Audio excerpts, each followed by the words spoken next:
क्या कभी आपको ऐसा महसूस हुआ है कि आपने किसी अनजान शख्स की आवाज फोन पर या किसी और तरीके से सुनी हो और सिर्फ उनकी आवाज को सुनकर आपको एक पॉजिटिव वाइब का एहसास होता है? आप एक कनेक्शन सा महसूस करते हैं और इस बात से कोई फर्क नहीं पड़ता कि आपने उन्हें देखा है या नहीं, आप उन्हें जानते हैं या नहीं।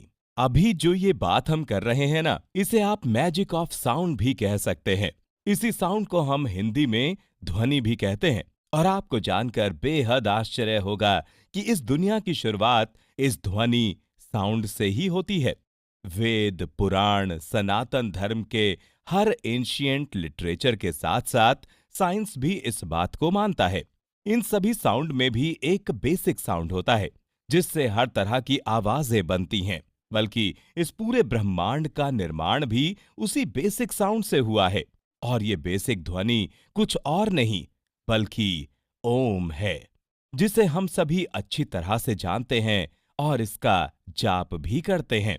पर आपको बता दें कि आज तक आप जिस तरीके से ओम का जाप करते आए हैं, वो तरीका गलत है। एक्चुअली आपका प्रोनाउंसिएशन ही गलत है। तो सही उच्चारण क्या है, ये भी आप आगे समझ जाएंगे। लेकिन फिलहाल ये समझना भी बेहद जरूरी है। किसी भी बीज मंत्र का जाप करने से ज्यादा महत्व रखता है उसके बारे में समझना। जब तक आपको किसी चीज की समझ नहीं होती, आप उसे सही ढंग से यूज नहीं कर सकते। और अगर आप ओम को समझना चाहते हैं, तो ये जर्नी भी बहुत लंबी है। इतनी लंबी कि इससे पूरे यूनिवर्स का अंत और आरंभ जुड़ा हुआ है। अंत और आरंभ के बीच ये पूरी सृष्टि जिस तरह से चलती है, पूरा ब्रह्मांड जिस तरह से काम करता है, आगे बढ़ता है, उसका भी पूरा सार ओम में ही छुपा हुआ है। आप गौर करें तो आपके मन में भी कभी ना कभी ये सवाल तो जरूर उठता होगा कि जब इस पूरे यूनिवर्स का अंत हो जाता है, तब क्या बचता है? अगर आपको इसका जवाब नहीं पता, तो हम आपको बता देते हैं, इस पूरे यूनिवर्स के अंत के बाद सिर्फ वो साउंड बचता है जिसकी अपनी एक यूनिक फ्रीक्वेंसी और वाइब्रेशन है, जिससे आगे इस पूरी दुनिया में कुछ और है ही नहीं।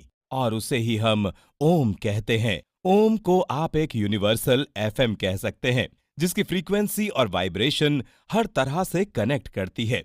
यहां आपको एक बहुत ही इंटरेस्टिंग बात बताते हैं। आप अक्सर ये कहते होंगे कि गूंगे बात नहीं कर सकते, लेकिन आपको पता है, एक ऐसी आवाज है जो गूंगे भी निकाल सकते हैं। और वो आवाज कुछ और नहीं बल्कि ओम है।